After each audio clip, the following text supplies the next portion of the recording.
रामकृष्ण हरी. माझ्या बांधवांनो, संत तुकाराम महाराजाचा एक अभंग आहे. संत तुकाराम महाराजाची गाथा, अभंग क्रमांक 1385. संत तुकाराम महाराज एवढे सुंदर आपल्या वाणीतून सांगतात. काही लोकांच्या सुंदर गुणामुळे तुकाराम महाराज सांगतात, नाही लोपे ते गुण वेदी आनिके चंदन. महाराजांचं म्हणणं काय आहे? नाही लोपे ते गुण वेदी आनिके चंदन, न सांगता पड ताळा रूप दर्शनी सकळा. सारविले वरी आहाच तो क्षणभरी, तुका मने ओहळे सागराचे ऐसे व्हावे. महाराजांच्या या सुंदर अभंगाकडून मला काही अनुभव आठवले. माणसाला किती जरी दुधात किंवा साखरेत तुपात गोळा, त्याला किती खालून वरून चांगलं करा, तो त्याच्या अंगातला गुण झाकतच नाही. का? कारण असं आहे, तुकाराम महाराज म्हणून सांगतात, नाही लोपे ते गुण वेदी अनिके चंदन. एखाद्याच्या अंगातला गुण जर लोपायचा असेल किंवा लोपत नसेल, त्याला तुम्ही चंदन लावा, त्याला फेरेन लवली लावा, त्याला फाउंडेशन लावा, काहीही लावा, कसंही लावा राजे हो, पण ते गुण लपतच नाही. असा एखादा असतोच, त्याला कितीही जवळ करा, कितीही चांगलं समजा, पण तो त्याच्या अंगातला गुण जाऊ देत नाही. कारण आहे त्याच्या मागचं. कारण त्याला वाटते माझ्याशिवाय इथं काही चालत नाही. पण ही जी भ्रम आहे ना, हा जो अंगातला त्याच्या लपवलेला जो गुण आहे ना, तो समोर येतोच. आणि त्याला जर असं वाटत असेल की बुवा आपल्याशिवाय हे धकत नाही, ही चुकीची गोष्ट आहे. म्हणून जी गोष्ट आपल्याला जमते, जी साध्य होते, ज्या माणसानं ज्या गोष्टीवर आपल्यासाठी विश्वास ठेवलेला असतो, त्या गोष्टीला तडा जाऊ दिला नाही पाहिजे. पण लोकांना देखावा करण्याची सवय अलग आहे आणि अंगातले गुण दाखवायची गरज अलग आहे. म्हणून तुकाराम महाराज सांगतात, नाही लोपे ते गुण वेदी अनेके चंदन. महाराज दुसऱ्या चरणात सांगतात, न सांगता पड ताळा रूप दर्शनी सकळा.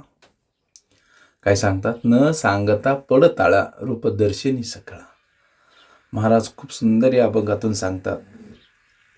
माझ्या तमाम चाहत्या वर्गांना एक विनंती करतो, जरी तुम्ही देखावा अलग करत असाल, दाखवत एक असाल आणि मनात अंतरीचा भाव एक ठेवत असाल ना, तो उघडकीला येतोच.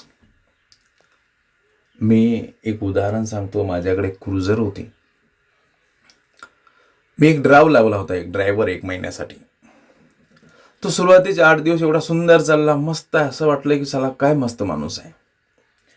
पण जेव्हा जेव्हा त्याच्या अंगातले गुण लक्षात आले ना, की तो काही जरी असलं तरी 9, 9:30च्या आधी यायचा नाही, ड्रायव्हरला सरळ बोलायचा नाही, ड्रायव्हर चालवत असताना गाडी पुन्हा कस्टमरशी नीट बोलणं नाही, गाडीवर लक्ष नाही, ह्या सगळ्या गोष्टी जेव्हा अनुभवात आल्या तेव्हा वाटलं की झाला आपण कितीतरी चांगला म्हणून आपल्या जवळचा धरला.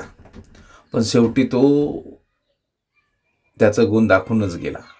म्हणून ह्या तुकाराम महाराजाच्या अभंगावरून असं आठवलं, नाही लोपे ते गुण वेदी अनेके चंदन. तुम्ही कितीही चांगलं ठेवा, कितीही सेंट मारा, काहीही करा, पण अंगाचा तो घामाचा वास आल्याशिवाय राहत नाही.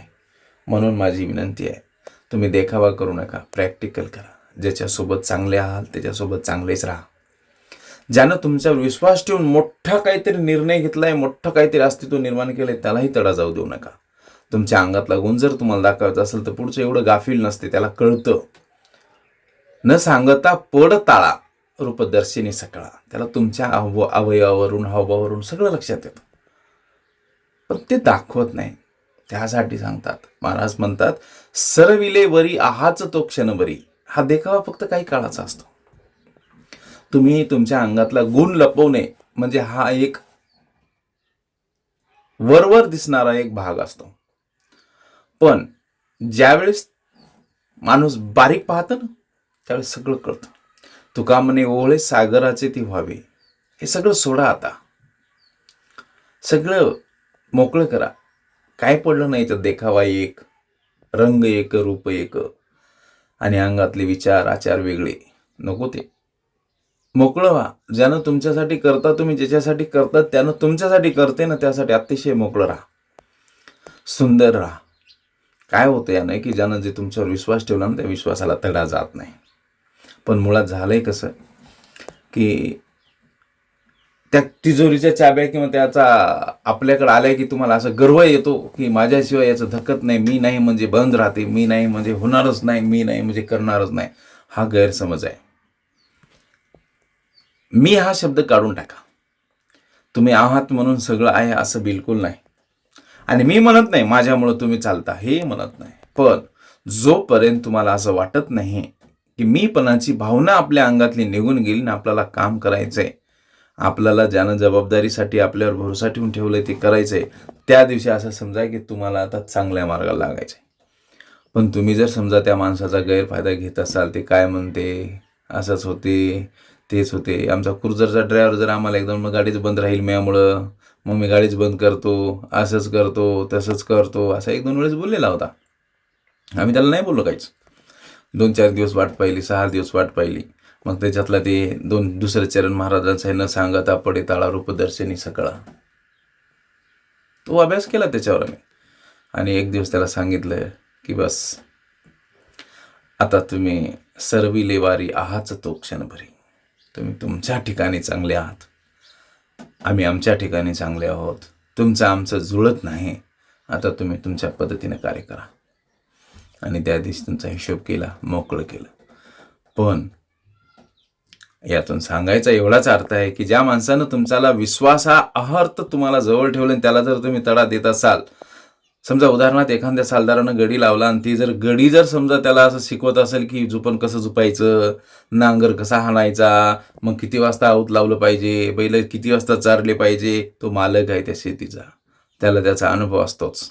आणि कुठलाही मालक तुमच्यासारखे कितीतरी गडी पाहिलेले असतात. त्यासाठी गड्यानं मालकाला शिकू नये. त्याची ड्युटी आहे सकाळी 5ला उठणे, 4ला उठणे, जे काय ठरल्याप्रमाणे त्याने त्याचं काम करावं. आणि ते जर शहाणपणाचं लक्षण शिकवत असेल तर मालक त्याला बोलून दाखवत नाही. मग तो त्याला सांगतो वेळेलाच.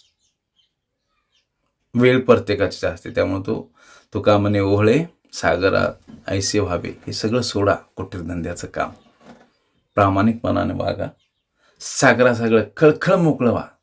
काय नाही पडलं याच्यात, आयुष्य इथं जाणार आहे.